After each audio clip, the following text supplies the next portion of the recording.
நம்மிடமிருந்தும் நம்மளால் இயேசு கிறிஸ்துவிடமிருந்தும் அனைவருக்கும் கிருபையும் சமாதானம் உண்டாவதாக. ஆமென். சாம்பல் புதன்கிழமை ஆஷ் வெட்னஸ்டே நாளுக்கென்று தெரிந்து கொள்ளப்பட்ட வேத பகுதி பழைய ஏற்பாட்டிலே யோவேல் தீர்க்கதரிசன புத்தகம் 2ஆம் அதிகாரம் வசனங்கள் 12 முதல் 39 வரை நாம் ஏற்கனவே வாசித்து கேட்டிருக்கிறோம். சாம்பல் புதன்கிழமை மிக முக்கியமான ஒரு நாளாக உலகம் முழுவதும் ஆசிரியப்படுகின்ற இந்த நாளிலே கர்த்தருடைய சித்தம் என்ன என்பதை உணர்வதற்காக இந்த நாளிலே நம் கர்த்தருடைய சித்தத்திற்கு ஒப்பு கொடுத்து அவருக்கு முன்பாக சாம்பல் புதன்கிழமை என்றால் அவருடைய சன்னிதானத்துக்கு முன்பதாக மனம் திரும்புதலோடு வாழ அழைக்கின்ற கடவுளுக்கு செவி கொடுத்து நம்மை ஒப்புக் கொடுக்கின்ற ஒரு தருணமாகும். அவரை ஆண்டவரை நோக்கி நாம் ஜெபித்து நாம் செய்தி நடத்திருப்போம். ஆண்டவரை நோக்கி வழிபாடு செய்வோம். நாங்கள் வாழ எங்களை மீட்கும் பொருளாக சிலுவையிலே சொல்லனா துயரங்களை அனுபவித்து பாடங்களை ஏற்றுக்கொண்டு எங்களுக்காக அடித்து நொறுக்கப்பட்டு கடைசி சொட்டு ரத்தத்தையும் சிந்தி எங்கள் மேல் நீர் வைத்த உடைய அன்பினாலே எங்களை மீட்டுக்கொண்ட ஆண்டவராகிய இயேசு கிறிஸ்துவின் பரமதத்திலே நாங்கள் எப்பொழுதும் உம்மோடு கிட்டி சேர வேண்டும், உம்மோடு நித்திய காலமாக வாழ வேண்டும் என்ற உம்முடைய திருவுள்ள சுத்தத்தை இந்த அனித்தியமான உலக வாழ்க்கையிலே வாழ்ந்து கொண்டிருக்கின்ற எங்களுக்கு நீ கொடுத்திருக்கிறேன். ஆகவே உங்களுடைய சித்தம் எதுவோ அதன்படி நடக்க எங்களை ஒப்புக் கொடுக்கிறோம். நாங்கள் எங்கள் வழிகளிலே போனோம். ஆனால் மனம் திரும்புவதற்குரிய அவசியத்தை இந்த சாம்பல் புதன்கிழமையிலே கர்த்தாவே நீர் எங்களுக்கு சொல்லி எங்களை முப்பக்கமாக திரும்புவதற்காக நடத்திருக்கிறோம். உடைய சத்தத்திற்கு செவி கொடுத்து உமக்கு ஏற்ற சாட்சியாக நாங்கள் வாழ எங்களை கொடுக்கிறோம். நீரே சுவாமி எங்களோடு பேசி ஒவ்வொருவரையும் பலப்படுத்தி உமக்கு ஏற்ற சாட்சிகளாக ஜீவிக்க நீரே அனுக்கிரகம் செய்ய வேண்டுமாய் இயேசு மூலம் ஜெபிக்கிறோம் பிதாவே. ஆமென். கிறிஸ்துவுக்குள் பிரியமாக முதலாவதாக சாம்பல் புதன்கிழமை என்றால் என்ன என்பதை குறித்து நாம் தியானிப்போம். இந்த சாம்பல் புதன்கிழமையானது ஒரு சந்தி நாளின் முதல் நாளாக அனுசரிக்கப்படுகிறது. Ash Wednesday is remembered and observed as the first day of Lent. மிக முக்கியமான ஒரு காரியம். இந்த நாளில் தான் ஒரு சந்தி நாட்கள், லெந்து நாட்கள் என்று சொல்லி ஆரம்பிக்கப்படுகிறது. சோ இந்த லெந்து நாட்கள் என்பது இந்த சாம்பல் புதன்கிழமையிலிருந்து ஆரம்பிக்கிறது. Lent begins with Ash Wednesday.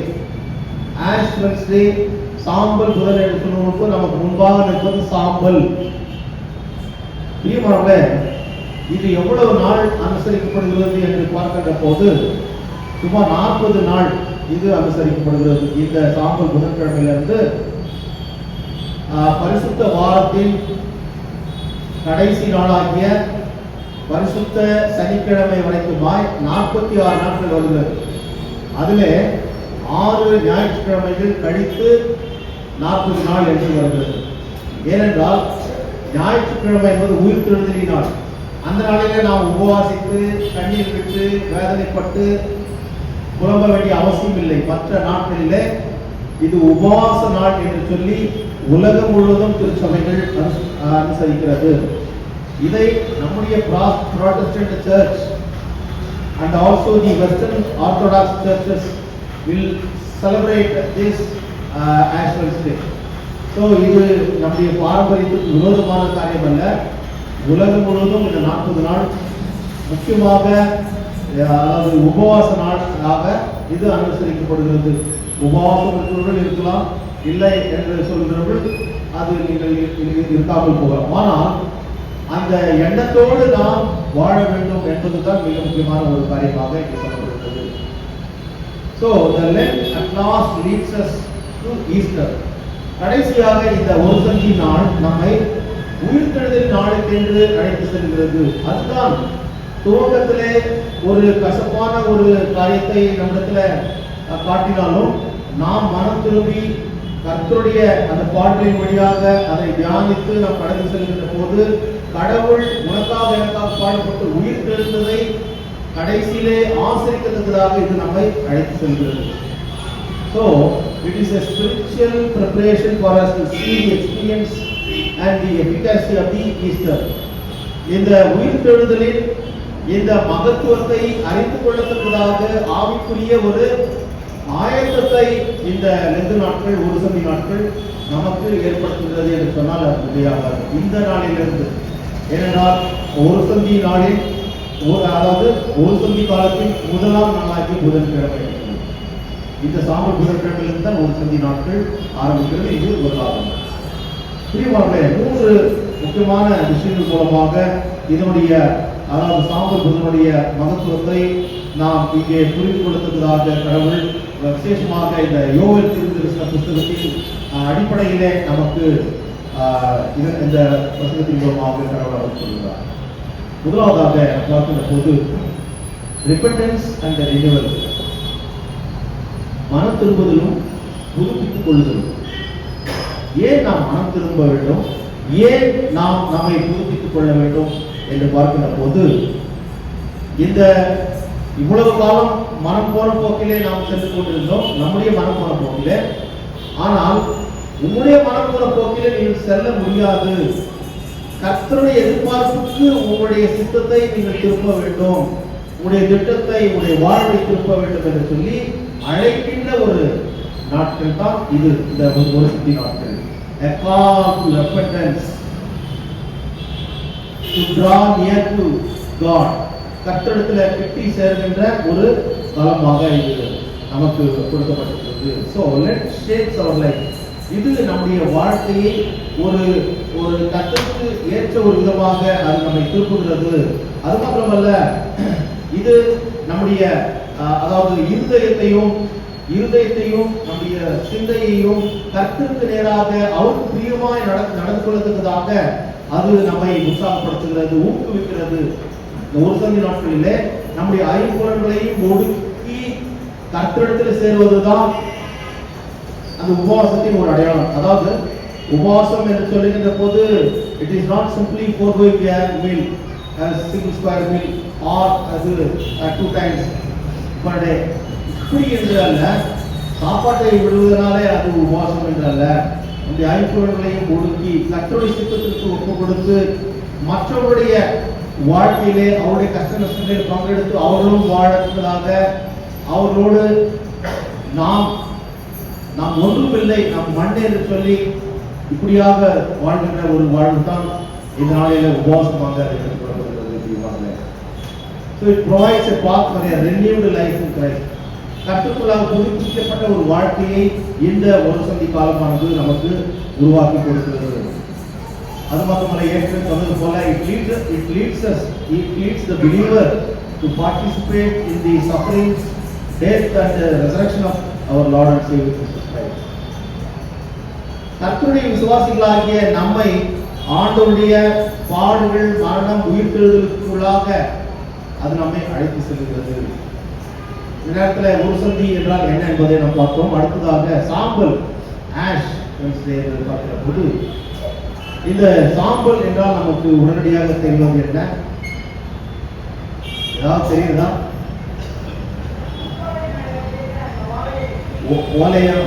ஓலையை வெட்டி அதை சுட்டு சாம்பலாக்கி நினைவு நாள். அதாவது அம்மாவுக்கு சொன்னது கிட்டத்தட்ட உண்மை. அதில் அநேக உண்மைகள் இருக்கிறது. Ash signifies that we are dust. நாம் மண் என்பதை நினைவு கொள்கின்ற ஒரு அடையாளம் தான் சாம்பல். அதாவது இந்த சரீரத்தை மரணம், அதாவது கர்த்தருடைய ஆவி எடுத்துக்கொள்ளப்படுகின்ற போது நம்மை கர்த்தருடைய அதாவது உயிர்த்தெழுதல் நம்பிக்கை என்று அடக்கம் பண்ணப்படுகிறோம். அப்பொழுது இந்த சரீரத்தை மண்ணோடு மண்ணும், தூளோடு தூளும், சாம்பலோடு சாம்பலுமாக என்று சொல்லி இருக்கிறோம். அப்பொழுது so we are all dust. ஆதியாகமம் 3ஆம் அதிகாரம் 19ஆம் வசனத்தை பார்க்கிற போது மண்ணாய் இருக்கிறாய், மண்ணுக்கே திரும்புவாய் என்றார். Remember that you are dust and to dust you shall return. கடவுள் சொல்லுகிறார். ஏனென்றால் நாம் ஆதாம் என்றால் மனுஷன். மனுஷன் என்றால் அது எதில் எடுக்கப்பட்டது என்றால் அதாமா. ஸோ நாம் மண் என்பதை நினைவுபடுத்துவதாக, நாம் ஒன்றும் பெரியவர்கள் அல்ல, பொண்ணு அல்ல. மண்ணும் அழிந்து போகும், பொண்ணும் அழிந்து போகும். இவை எல்லாவற்றையும் படைத்து நம்மை ஆண்டு வருகின்ற கடவுள் மாத்திரம் அழியாதவர். அவரிடத்தில் கிட்டி சேர வேண்டும் என்பதற்காக தான் இந்த நாட்கள்.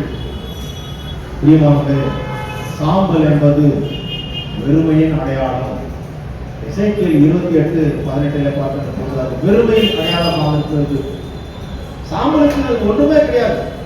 இன்றைக்கு கிறிஸ்தவர்கள் மாத்திரமல்ல, எல்லா மதத்தையும் சேர்ந்தவர்களும் அந்த சாம்பல் ஒன்றுமில்லை என்பதை உணர்ந்திருக்கிறார்கள். சாம்பல் யோபு 13:12 பார்க்கின்ற போது சாம்பல் ஒன்றுமில்லாமையின் அடையாளம். It has no value.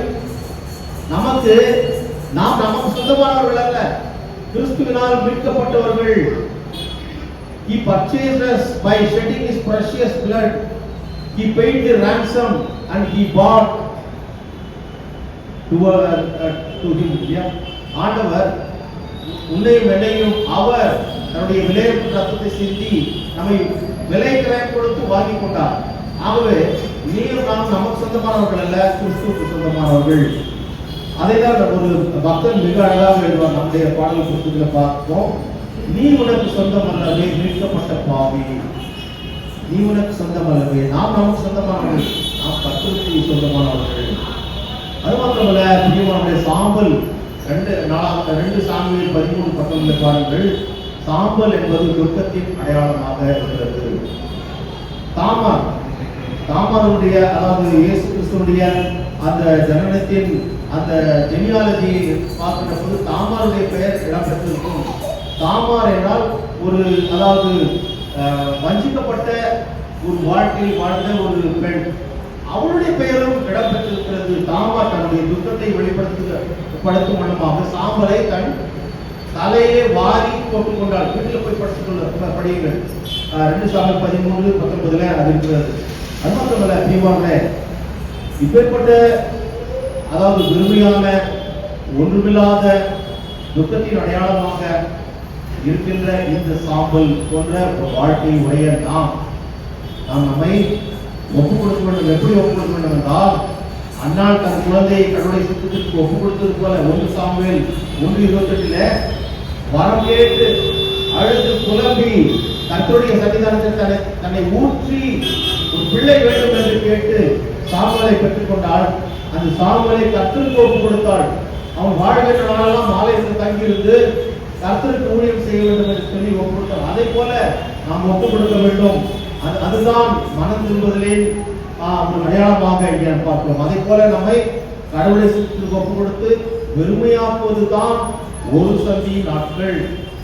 இந்த 40 நாள் என்ன பண்ணோம்? we are nothing என்று சொல்ல வேண்டும். நாம் ஒன்றும் இல்லை, எல்லாம் ஆண்டவர், அவராலே நான் வாழ்ந்து கொண்டிருக்கிறேன். அந்த ஒரு உணர்வு நமக்கு இருக்க வேண்டும். நான் படித்ததினாலோ, நான் வேலை செய்ததினாலோ, எனக்கு ஆஸ்தி அந்தஸ்து இருக்கிறதுனாலோ, எனக்கு நல்ல உடல் வாகு இருக்கிறது என்பதனாலும் கிடையாது. கர்த்தருடைய கிருபையினாலே நாம் ஜீவித்துக் கொண்டிருக்கிறோம். அதை மறக்கக்கூடாது. அவர் நமக்கு கொடுத்த ஒரு, அதாவது ஈவு, தகுதியற்ற நமக்கு கிடைத்த ஈவு, அதுதான் கிருபை. கிருபையினாலே நாம் வாழ்ந்து கொண்டிருக்கிறோம். ஆகவே யோனா 3:6 நாம் பார்க்கிற போது நினிவே நகர மக்கள் மனம் திரும்ப வருவதின் அடையாளமாக சாம்பலில் உட்கார்ந்தனர். மனம் திரும்புவதின் இன்னொரு அடையாளம் என்ன என்றால், ரட்டுடுத்தி கொண்டு தங்களை ஒடுக்கி சாம்பலிலே உட்கார்ந்தார்கள். கடவுள் நினிவே மக்களை அழிக்கவில்லை, கடைசியில் அவர்களை மீட்டெடுத்தார். ஆனால் அங்கே போய் அவர்களுக்கு தீர்க்கதரிசனம் உரைக்க சொன்ன யோனா செய்த காரியம் என்ன? அவர் தர்சீசுக்கு சென்று விட்டார். இன்றைக்கு இருக்கிற ஸ்பெயினுக்கு போய்விட்டார். ஆனால் நினிவே மிக கொடூரமான மக்கள் நிறைந்த இடம். அந்த இடத்துல போய் சொல்லி அவருடைய மனத்தை திருப்பி என்று சொல்ல போது அதை கேட்கவில்லை, திரும்பி வந்துவிட்டார். ஆகவே ஏன் இவ்வளவு பெரிய ஒரு விளக்கத்தை நான் சொல்கிறேன் என்றால், so it is a season of repentance. இது, அதாவது நம்மை கர்த்தருக்கென்று, அதாவது மனம் திரும்பி நாம் மனம் திரும்பப்பட்டவர்களாக கர்த்தரிடத்துல ஒப்புக் கொடுக்கின்ற, நம்முடைய பிழைக்கு நாம் செய்த தப்பிதங்களை உணர்ந்து மனம் பொருத்துகின்ற ஒரு நாட்கள் தான் இது. So it is a day of penance and penitence என்று சொல்லி மனம் பொருத்துகின்ற இல்லை. நான் தவறு செய்து விட்டேன், ஒரு கில்ட்டி கான்சியஸோட போய் கர்த்தருக்கு முன்பாக நிற்கின்ற ஒரு குற்றவாளியை போல நாம் வந்து நிற்க வேண்டும். அதுதான் அப்பொழுதுதான் கர்த்தர் நம்முடைய உள்ளத்தை பார்த்து, நம்முடைய கீழ்ப்படுதலை பார்த்து, நம்முடைய ஒப்பு கொடுத்ததை பார்த்து நம்மை அவர் ஏற்றுக்கொள்வார். So it is a season of repentance. Repentance to renewal is something which symbolizes the spring season. இது எப்படி என்றால், இன்றைக்கு இந்த வெயில் காலத்துக்கு முன்பதாக இலையுதிர் காலம் என்று சொல்லி நாம் பார்ப்போம், வசந்த காலம் என்று சொல்லி. அப்பொழுது இந்த மரத்தில் இருக்கின்ற இலைகள் எல்லாம், பழுத்த இலைகள் எல்லாம் விழுந்து புதிதாக இலைகள் தோணும். அப்படி நம்முடைய வாழ்க்கையில கூட இருக்கின்ற அந்த பாவங்கள் எல்லாம் விழுந்து போய் பாவ வாழ்வுக்கு குட்பை சொல்லி பரிசுத்த வாழ்வுக்கு நம்மை ஆயத்தப்படுத்தி கர்த்தருக்கு ஒப்பு கொடுக்க, சுத்திகரிக்கப்பட ஒப்பு கொடுக்கின்ற நாட்கள் தான் இந்த உற்சவ நாட்கள். புரிஞ்சுதுல? சோ இந்த மரத்தில் இருக்கிற அந்த இலையெல்லாம் கொட்டி புதிதாக அப்படியே ஃப்ரெஷ்ஷாக வருகிறது. அது போல அவருக்கு ஒப்பு கொடுத்து நாம் அவரிலே அவர் பிரியமாய் வளர்கின்ற காலம் தான் ஒரு சுத்தி நாட்கள். இரண்டாவதாக நம்ம பார்க்கிறோம், முதலாவதாக repentance and renewal. கர்த்தருக்குள்ளாக நாம் மனம் திரும்பி நாம் நம்மை புதுப்பித்துக் கொள்ள வேண்டும். இரண்டாவதாக பார்க்கிற போது return to God. கர்த்தரிடத்துல நாம் திரும்ப வேண்டும், கடவுளிடத்துல நாம் திரும்ப வேண்டும். இன்றைக்கு நாம் தியானிக்க தெரிந்து கொள்ளப்பட்ட யோவேல் 2ஆம் அதிகாரம் 12-19 வரைக்கும் பார்க்கும் போது இந்த செய்தியிலே ஆசாரிய தொழிலை செய்யும் தீர்க்கதரிசி தான் யோவேல். He is a cultic official. Cultic official என்று சொல்லுகின்ற போது அவருடைய ஊழியமே வெளியிடங்களுக்கு போய் சொல்வதல்ல, ஆலயத்திற்குள்ளாக இருந்து அந்த அதாவது கடவுளுடைய ஊழியத்தை செய்கின்ற ஒரு தீர்க்கதரிசி. இது வித்தியாசமான ஒரு அனுபவம். ஆகவேதான் இவர் இந்த யோவேல் தீர்க்கதரிசி மக்களை அவர் அழைக்கின்ற இந்த ஒரு செய்தியாக இருக்கிறது. எப்பேற்பட்ட ஒரு எண்ணத்தோடு, புனிதமான ஒரு எண்ணத்தோடு ஆலயத்திற்குள்ளாக நீங்கள் வந்து மன திரும்பிய உள்ளத்தோடு கடவுளின் பாவ மன்னிப்பை பெற அவர் கொடுக்கின்ற ஒரு அறிவிப்பு. யோவேல் தீர்க்கதரிசி கொடுக்கின்ற ஒரு அறிவிப்பு யார் என்றால், எல்லா மக்களும் வர வேண்டும், கடவுளை தேட வேண்டும், கடவுளத்திலே ஒப்பு கொடுக்க வேண்டும், மனம் திரும்பப்பட்ட மக்களாக அவருடைய ஆதரவை நாடி நம்ம ஒப்பு கொடுக்க வேண்டும். தனிப்பட்ட மக்களுக்கு உண்டு. இதுல விசேஷம் என்ன என்றால், it is a call to personal repentance. தனிப்பட்ட வாழ்க்கையில எனக்கு தேவை, எல்லாரும் சேர்ந்து எல்லாரும் நம்ம ஒப்பு கொடுக்கணும் என்று சொல்ல முடியாது. எனக்கு தேவை, தனிப்பட்ட வாழ்க்கையில எனக்கு இந்த ஒரு மனம் திரும்புவது தேவை. சுவாமி, நான் மனம் போன போக்கிலே போய்கொண்டிருந்தேன், இப்பொழுது கடவுள் நீர் என்னை அழைக்கிறீர், ஆகவே உட்பகமாக நான் திரும்புகிறேன் என்று சொல்லி அந்த நாம் சென்று கொண்டிருந்த பாதையை விட்டு திரும்பி கடவுளத்தில் வருவதுதான், that is return to God. இதுதான் repentance உடைய அதாவது முழுமை. நாம் சென்று கொண்டிருக்கிறோம் எங்கோ, ஆனால் கடவுளை சத்தத்துக்கு செவி கொடுத்து அவரிடத்தில் திரும்புகிறோமே, அதுதான் உண்மையான ஒரு மன திரும்புதல் என்று சொல்லி நாம் பார்க்கிறோம். பிரியமானவர்களே, யோவேல் என்ற வார்த்தைக்கு the Lord is God, கர்த்தரே தெய்வம் என்று அர்த்தம். இங்கே அவர் சொல்லுகிற போது 2ஆம் வசனத்திலே, ஆதலால் நீங்கள் இப்பொழுதே உபவாசத்தோடும் அழுகையோடும் குரம்பரோடும் முழு இதயத்தோடும் என்னிடத்தில் திரும்புகிறேன் சொல்றார். இப்பொழுதே. ஏனென்றால் இப்பொழுதே அனுக்கிரக காலம், இப்பொழுதே ரட்சணை நாள் என்று சொல்லி இன்றைக்கு நாம் வாசி கேட்ட நிருப பகுதியிலே நாம் பார்க்கிறோம். நிருப பகுதியிலே பார்க்கிற போது 2 கொரிந்தியர் 6ஆம் அதிகாரத்துல இந்த காரியத்தை நாம் பார்க்கிறோம். இதுவே ரட்சணை நாள். 6:2 இப்பொழுது அனுக்கிரக காலம், இப்பொழுதே ரட்சணை நாள். இதை அதாவது தள்ளிப்பட முடியாது, காலம் தாழ்த்த முடியாது. உடனடியாக இந்த காரியத்திற்கு நாம் ஒப்பு கொடுத்து அவரிடத்தில் திரும்பி வர வேண்டும் என்று சொல்லி இங்கே யோவேல் சொல்கிறார். நீங்கள் இப்பொழுதே உபவாசத்தோடும் அழுகையோடும் புலம்பலோடும் என்னிடத்தில் திரும்புங்கள்.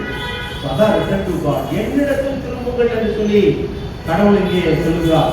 அது மிக முக்கியமான ஒரு காரியமாக இருக்கிறது. பிரியமானவர்களே, அதாவது என்னிடத்தில் திரும்புங்கள் என்றால் அவரிடத்துல தான் அதாவது நமக்கு வாழ்வு உண்டு, அவரிடத்துல தான் நமக்கு மன்னிப்பு உண்டு, அவரிடத்துல தான் நமக்கு புது வாழ்வு என்பது உண்டு. So not only a call to personal repentance, it is also a call to every family. தேசத்தில் உள்ள எல்லா குடும்பத்தாரும் எல்லா மக்களும் கடவுளை தேடி வர வேண்டும்.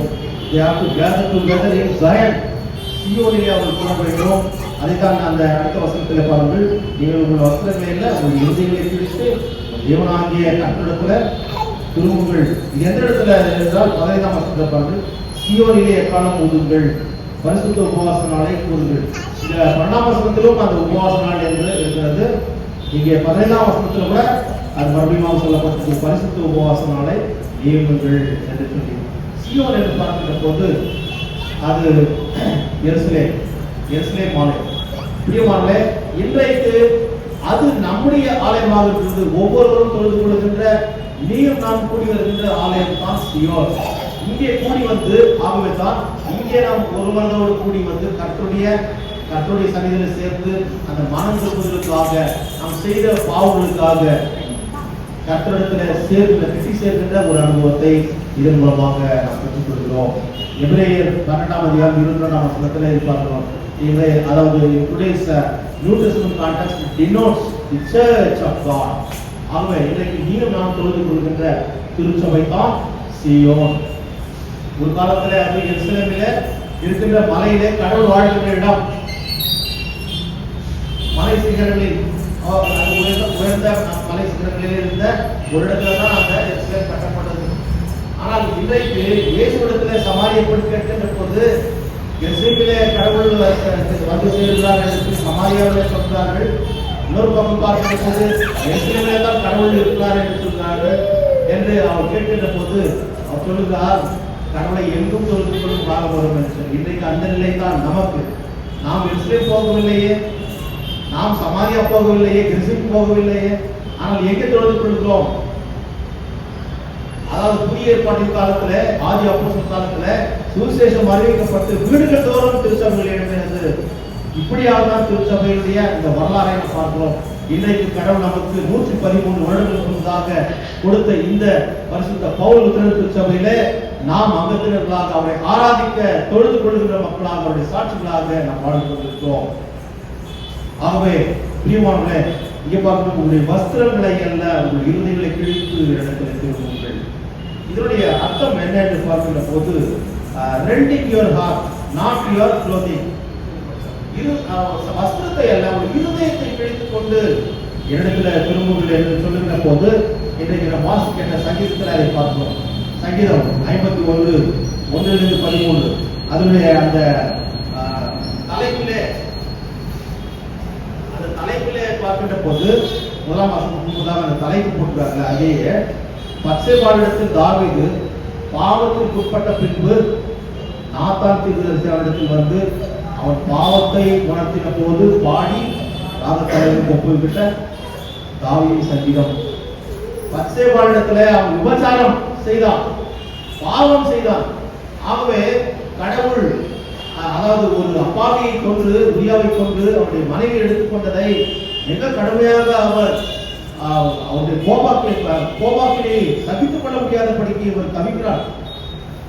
நாற்பத்தி போய் சொல்லுகிற போது யார் அந்த தவறை செய்கிறார், நீதான் அந்த தவறை செய்தவர் என்று சொல்லி அவர் சொல்கிறார்.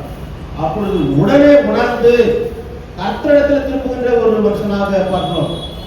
ஆகவேதான் இது அதாவது வஸ்திரத்தை அல்ல இருதயத்தை கிழித்துக் கொண்டு வருகின்ற ஒரு காரியம். இங்கே பார்க்கின்ற போது 17ஆம் வசனத்தில் பாருங்கள். 17ஆம் வசனத்துல தேவனுக்கு கேட்கும் பலிகள் நொறுக்குண்ட ஆவிதான், தேவனே நொறுங்குண்டதும் நறுங்குண்டதுமான இருதயத்தை நீர் புறக்கணீர். ஸோ தாவீதுடைய இந்த மனம் திரும்பிய ஒரு வாழ்க்கை, கடவுளத்தில் திரும்புகின்ற ஒரு வாழ்க்கையை நாம் எப்படி பார்க்கிறோம் என்றால், கடவுளே சுத்த இருதயத்தை என்னில் சிருஷ்டியும் 10ஆம் வசனத்துல சொல்ல, சுத்த இருதயத்தை என்னில் சிருஷ்டியும், என்னுடைய மனம் போக்கில் போயிருக்கிறது, உமக்கு பிரியமாக இல்லவே இல்லை சுவாமி. அந்த சுத்த இருதயத்தை create me a new heart in me. எல்லாம் கேடுபாடுள்ளதாக இருக்கிறது என்னுடைய இருதயம், களங்கமில்லாத ஒரு இருதயத்தை எதிரே சிருஷ்டியும் என்று சொல்லி கேட்கின்ற ஒரு காரியம்தான் கட்டிடத்தில் திரும்புவது. நூறுடைய இருதயம் ரெண்டிங் உங்களுடைய வஸ்திரத்தை அல்ல, ஒரு இருதயத்தை பிடித்துக் கொண்டு வாருங்கள். ஏனென்றால் இது போல தன்னுடைய தவறை உணர்ந்து திருந்தி வந்தவர்கள் ஒரு சிலர் உண்டு, வராதவர்கள் ஒரு சிலர் உண்டு. அதுல தாவீது ஒன்று. இன்றைக்கு பாஸ்கெட் அந்த 51ஆம் சங்கீதத்துல பார்க்கிறோம். ஆரம்பத்திலே அவர் சொல்கிறார், 51ஆம் சங்கீதத்துல எப்படிப்பட்ட ஒரு காரியத்தை சொல்கிறார் என்றால், தேவனே ஒரு கிருபையின்படி இறக்கணும், உமது மிகுந்த இறக்கங்களின்படி என் வீரர்களை நீங்க என்னை சுத்திகரியும், என் அக்கிரமம் நீங்க என்னை முற்றிலும் கழுவி, என் பாவம் வர என்னை சுத்திகரியும், என் வீரர்களை நான் அறிந்திருக்கிறேன், என் பாவம் எப்பொழுதும் எனக்கு முன்பாக இருக்கிறது. தேவரீர் ஒருவருக்கு விரோதமாய் நான் பாவம் செய்தும் அது கண்களுக்கு முன்பாக பொல்லாமானதை நடப்பித்தேன். பெரிய ராஜா தவறு செய்த பிறகு உணர்ந்து வந்து அவருடைய சன்னிதானத்தில் நிற்கிறார். அதுதான் கடவுளுக்கு திரும்புவது. பேதுரு கூட கடவுளை மறுதலித்தான், கடைசியிலே கடவுளத்துல வந்து சேர்ந்தான். யூதாஸ் காரியத்தில் கடவுளை காட்டி கொடுத்தான். இதெல்லாம் தவறுதான், இமாலய தவறு. ஆனால் யூதாஸ் மறுபடியும் கடவுளத்துல போய் சேரவில்லை. He has not returned to God. பேதுரு செய்த தவறுக்கு பிறகு அவன் கடவுளத்தில் திரும்பி போனான், புது வாழ்வாளர் கொடுத்தார், ஏற்றுக்கொண்டார். ஆனால் யூதாஸ் காரியத்துக்கு போகவில்லை, அவன் நான்கு கொண்டு செத்தான். பிரியமானவர்களே, நாம் இந்த உலகத்தில் வாழத்தான் கடவுளாயிருக்கிற ஆகத்தான் கத்திரத்தில் நாம் திரும்ப வேண்டும். கடைசியாக பிரியமானவர்களே, ரெகன்சிலியேஷன் அண்ட் ரிசால்வேஷன், ஒப்புரவாகி கற்றுக்குள் நாம் படிக்க வேண்டும். இன்னைக்கு வாசி கேட்ட நிர்வாகத்தில் நம்ம பார்க்கிற 2 Corinthians 5:20, 21, அதே போல 6ஆம் அதிகாரம் 10 பார்க்கிற போது முக்கியமாக 20ஆம் வசனத்துல ஆனபடினால தேவனானவர் எங்களை கொண்டு புத்தி சொல்லுவது போல நாங்கள் கிறிஸ்துவுக்காக ஸ்தானாதிபதிகளா இருந்து தேவனோட ஒப்புரவாகுங்கள் என்று கிறிஸ்துவின் நிமித்தம் உங்களை வேண்டிக் கொள்கிறோம். கடவுளுடைய ஊழியக்காரர்கள் சொன்னார், கிறிஸ்துவின் நிமித்தம் நீங்கள் தேவனோடு ஒப்புரவாகுங்கள் என்று சொல்லி உங்களை வேண்டிக் கொள்கிறோம் என்று பவுல் அப்போஸ்தலன் சொல்கிறார். பிரியமானவர்களே, கடவுளுடைய ஊழியக்காரனாக இதே பரிசுத்த பவுல் உத்தரத்த சபையின் ஊழியக்காரனாக உங்களை நம்மோடு நான் கேட்டுக்கொள்கிறேன். கர்த்தரிடத்திலே நாம் ஒப்புரவாக வேண்டும். We have a conflict. நம்மிலே இருக்கிற அந்த பாவம் கர்த்தரிடத்தில் ஒப்புரவாக முடியாத இருக்கிறது. ஆகவே அவரோடு கூட நாம் ஒப்புரவாக வேண்டும். We need to reconcile with God. இல்லையென்றால் நம்மால் எதையும் சாதிக்கவே முடியாது. இந்த பாஸ்ட் கேட்ட சுவிசேஷ பகுதியிலே பார்க்கின்ற போது அங்கே தானம் தர்மம் பண்ணுகின்ற போது எல்லாரும் தெரிந்து கொள்ளத்தக்கதாக தாம்பிகம் அடிக்காத, கமானம் போட்டு அடிக்காத, நீ வலது கை செய்வது இடது கை அறியாது இருக்க கடவுது என்று சொல்லி அங்கே 2ஆம் வசனத்திலிருந்து 4ஆம் வசனம் வரைக்கும் பார்க்கிறோம். இன்றைய சுவிசேஷ வாக்கியத்தில் மத்தேயு 6ஆம் அதிகாரம் 1-6 வரைக்கும் பார்க்கிற கூதி. அடுத்ததாக ஜெபிக்கின்ற போதும் அதுதான். உபவாச காலத்தில் வந்திருக்கிறோம். ஜெபிப்பது என்பது அந்தரங்கத்திலே பார்க்கிறவருடைய கடவுள் வெளியரங்கமான பலம் தரத்தக்கதாக அவருக்கு போய் நீ கண்ணீர் விட்டு அழு, உடைய பாதத்திலே உடைய இருதயத்தை ஊற்றிவிடு அந்நாளை போல. இதுதான் கடவுளை எதிர்பார்க்கிற ஒரு காரியம். அதே போல இன்னைக்கு நாம் வாசிக்காத 14ஆம் வசனத்திலிருந்து 21ஆம் வசனம் வரைக்கும் 2 காரியங்கள் இருக்குது. பாஸ்டிங், உபவாசம். உபவாசம் என்பது அதாவது நாம் உண்ணாமல் பிறர் உண்ண செய்வதுதான் உபவாசம். அதேதான் அந்த காலத்தில் என்ன பண்ணாங்க, பிடியரிசி என்று எடுத்துக்கொண்டார்கள். கர்த்தருக்கு முதலாவதாக அந்த பிடியரிசி மூலமாக ஒன்றும் இல்லாதவர்களுக்கு போனது பங்காக. புரிஞ்சுல, இஸ்ரவேலுக்கு தாய்மார்கள் செய்த காரியம். இன்றைக்கு கூட அந்த பிடியரிசி காணிக்கை என்று வாங்கி நாம் பெரிய வெள்ளிக்கிழமை கஞ்சி செய்வோம். கஞ்சி செய்து நாங்கள் குடிப்போம், மற்றவர்களுக்கு போக வேண்டும். அதாவது பாஸ்டிங் என்று பார்க்கும்போது ஆம்ஸ் கிவிங், 2-4 தான தர்மம் பண்ணுவது, ஜபம், மற்றுமாய் உலக பொருட்களின் மேல் இச்சை இல்லாத படிக்கு, ஆசை இல்லாத படிக்கு, கடவுள் தான் நம்முடைய ஆசை என்று சொல்லி அவருக்கு கட்டி செய்வோம். என் ஆசை பசிதாகம் நீராக வேண்டும், அனலாவி தினந்தோறும் இணையாட வேண்டும். இல்லையா? ரொம்ப அழகான ஒரு பாடல் அனலாவி தினந்தோறும் இணையாட வேண்டும், அவியாமல் அந்த பாடலை நீங்கள் போய் கேட்டு பாருங்கள்.